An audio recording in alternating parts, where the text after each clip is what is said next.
জাতীয় ঈদগাহে রাষ্ট্রপতি মোহাম্মদ শাহাবুদ্দিন এবং প্রধানমন্ত্রী তারেক রহমান একসঙ্গে ঈদের নামাজ আদায় করবেন বলে জানিয়েছেন স্থানীয় সরকার প্রতিমন্ত্রী মীর শাহে আলম।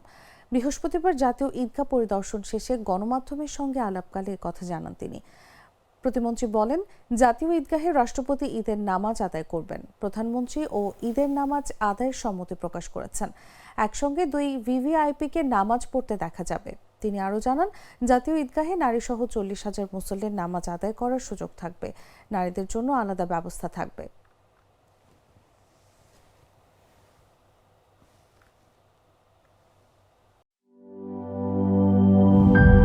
গ্লিটারের টুইন লেমন ও অ্যান্টিব্যাকটেরিয়াল ফর্মুলা বাসনকে চকচকে জীবাণুমুক্ত করে আমাদের দেয় গ্লিটার গ্যারান্টি।